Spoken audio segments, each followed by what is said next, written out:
Pessoal, aqui é o Everton do canal Tablete de Rapadura e eu queria hoje tratar de um assunto interessante. Quando São Paulo fala na Epístola aos Coríntios, a segunda epístola no caso, né? Que a letra mata e o espírito vivifica. Queria tratar desse assunto, hoje eu dei uma lida interessante e eu queria trazer para você que ainda não refletiu sobre esse texto, né? Por que Paulo fala isso? Será que Paulo está dizendo que não é para estudar a Escritura, que não é para estudar sobre a vida de Jesus, não é para ter exegese, né? Que a teologia não é útil, né? Você vê muita gente, né? Por aí falando que a teologia não é importante, que a teologia pode ser ignorada, né? A gente não vê isso, né?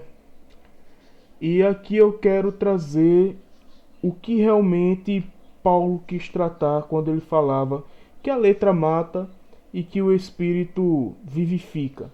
Aqui é aqui é o capítulo 3 inteiro da carta ao segundo Coríntios, né? Puxando segundo Coríntios, né? Mas é a segunda carta aos Coríntios pelo São Paulo, né? Por São Paulo. Eu vou começar aqui, versículo 1. Começaremos de novo, tá aqui, ó. Começaremos de novo a nos recomendar? Ou será que, como alguns, precisamos de cartas de recomendação para vós ou da vossa parte, né? Existe um estudo que fala que até hoje, né, se você for olhar, isso acontece. É muito questionável o apostolado de São Paulo, né? Então muita gente, tanto na internet como até na época que São Paulo viveu, questionava seu apostolado, né? Vocês sabem que Paulo foi convidado por Jesus através de uma visão ao seu apostolado, né? Então ele não, provavelmente ele não era tão recomendado, pelo menos a princípio, né? E ele não precisava de cartas de recomendações, como ele dizia aqui, né? Então provavelmente algumas pessoas questionavam muito sobre a autenticidade do apostolado de São Paulo, né? Então aqui está uma prova no capítulo 3 de 2 Coríntios que já existia essa desconfiança na época que ele vivia, né? Ele sofreu com isso provavelmente.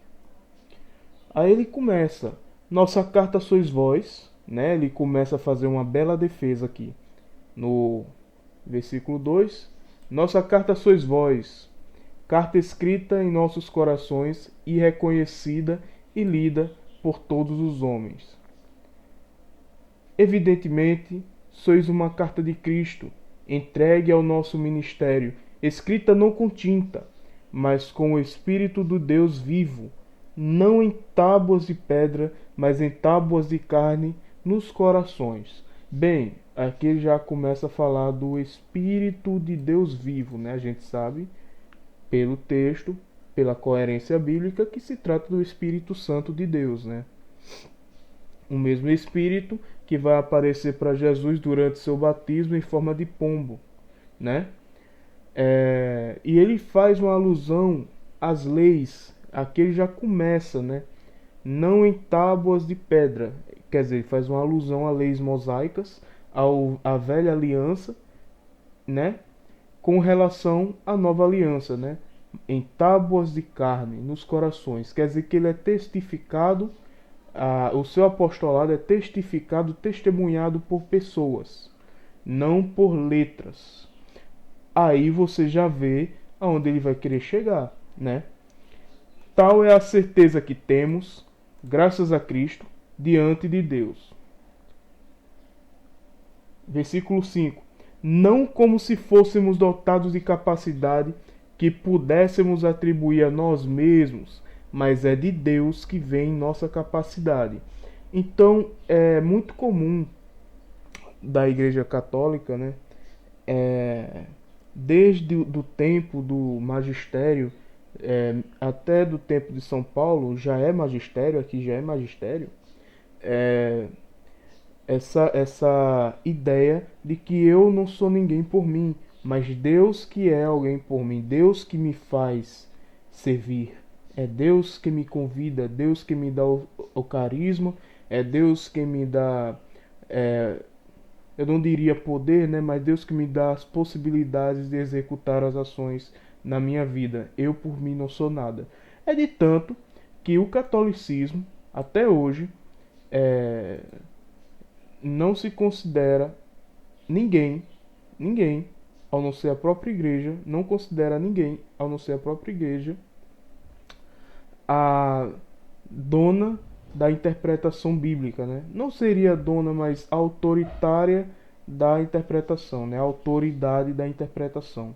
Eu não diria autoritária no sentido de imposição, mas que ela por si tem autoridade da interpretação da Bíblia, até porque foi a igreja no concílio de Nicéia que montou o cânone bíblico, né?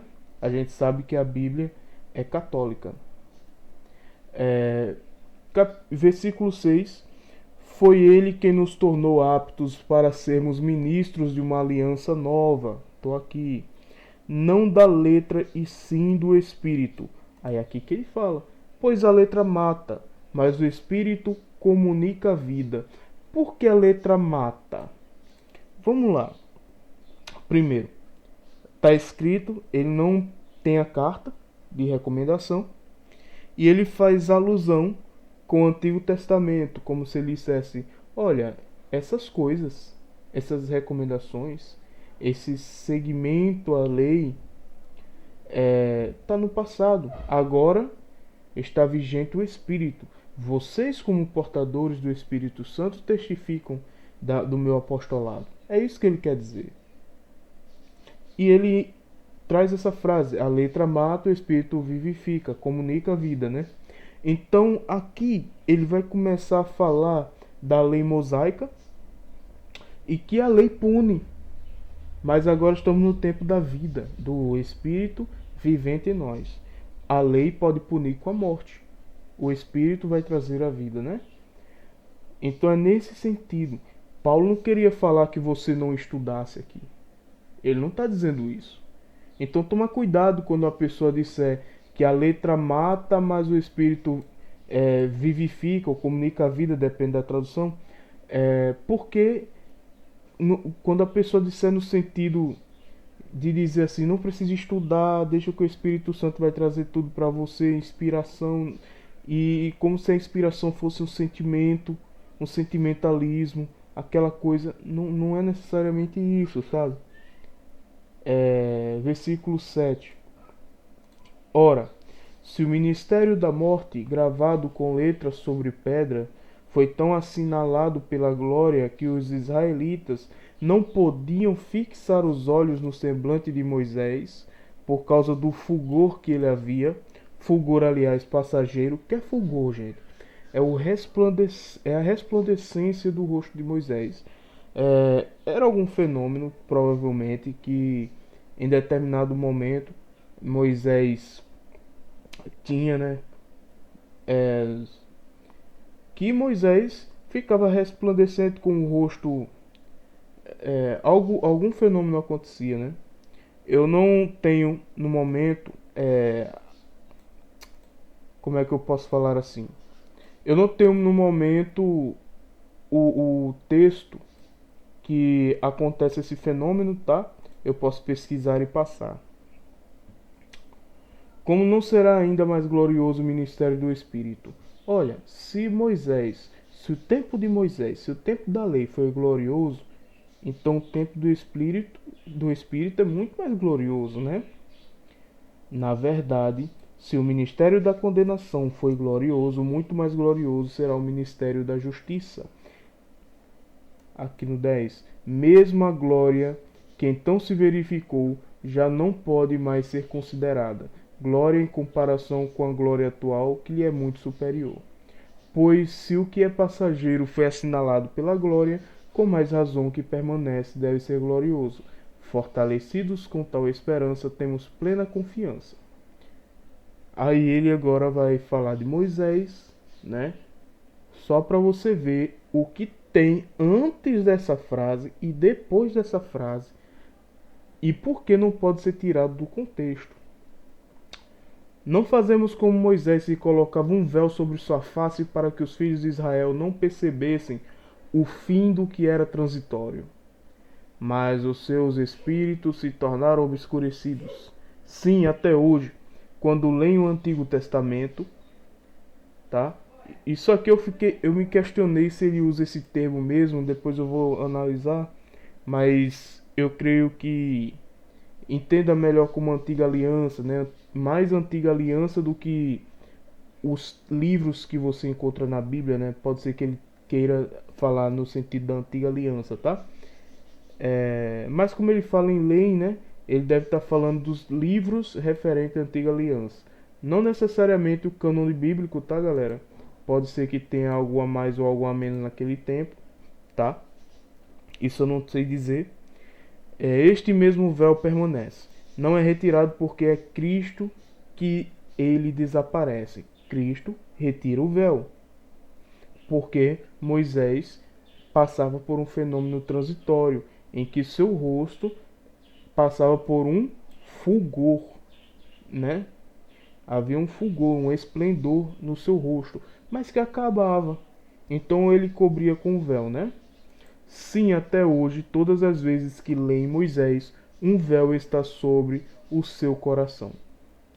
É somente pela conversão ao Senhor que o véu cai, pois o Senhor é o Espírito, e onde se acha o Espírito do Senhor, aí está a liberdade. Tá vendo? Aqui já refere novamente ao Espírito que vivifica. O Espírito vivifica, o Espírito traz liberdade, a letra aprisiona, a lei aprisiona, né? E nós todos que com face descoberta refletimos como num espelho a glória do Senhor, somos transfigurados pela mesma imagem, nessa mesma imagem, cada vez mais resplandecente, pela ação do Senhor, que é Espírito.